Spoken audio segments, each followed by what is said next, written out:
بسم اللہ الرحمن الرحیم۔ السلام علیکم ورحمۃ اللہ وبرکاتہ۔ حضرت عبداللہ رضی اللہ تعالی عنہ بن عبداللہ کا قبول اسلام۔ عبداللہ بن ابی بن سلول قبیلہ خزرج کے ممتاز ترین افراد میں تھا۔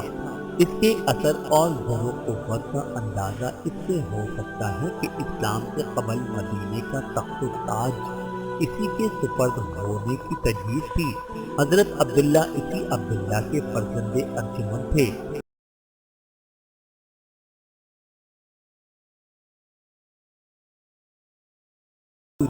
شرف ایمان سے محروم رہا۔ حضور صلی اللہ علیہ وآلہ وسلم مدینہ تشریف لائے اور خلافت الہی کی بنیاد آئی تھی تو رشک و منافقت کا عجیب منظر درپیش تھا۔ ابن ابی اور اس کے چند ہم خیال اسلام کی اس ترقی کی حسرت کی نگاہ سے دیکھتے تھے جو رسول اللہ صلی اللہ علیہ وآلہ وسلم کا اقتدار بڑھتا تھا۔ یہ گروہ اس کو صدمہ پہنچانے کی کوشش کرتا تھا۔ آخر مسلمانوں کے غلبے اور ظہور کی وجہ سے ابن ابی کو سر اطاعت خم کرنا پڑا اور اپنی جماعت کے ساتھ منافقانہ مسلمانوں کے زمرے میں داخل ہو گیا اور منافقین کا سرغنہ بنا۔ لیکن ابن ابی کا اثر ان کے بیٹے پر بالکل نہیں پڑا۔ وہ ہجرت سے قبل مسلمان ہو چکے تھے۔ غزوہ تبوک میں ایک انصاری اور مہاجر کے جھگڑے میں ابن ابی نے کہا تھا مدینہ پہنچ کر بلند پایا لوگ ذلیل لوگوں کو نکال دیں گے۔ حضور صلی اللہ علیہ وآلہ وسلم کو خبر ہوئی تو حضرت عمر نے اٹھ کر کہا اگر اجازت ہو تو اس منافق کا سر اڑا دوں۔ حضور صلی اللہ علیہ وآلہ وسلم نے ممانعت فرمائی۔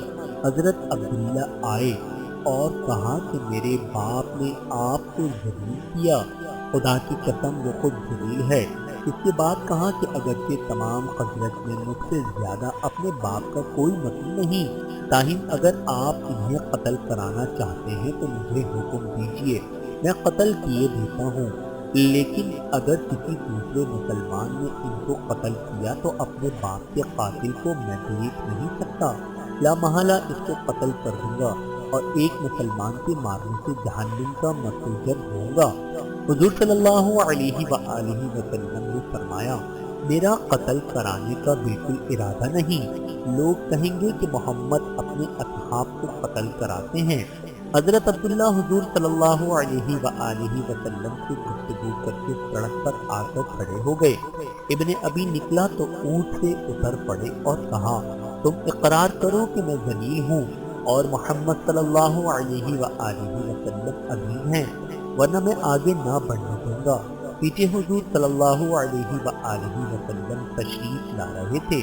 باپ بیٹے کی گفتگو سن کر فرمایا ان کو چھوڑ دو، خدا کی قسم یہ جب تک ہم میں موجود ہیں ہم ان سے اچھا برتاؤ کریں گے۔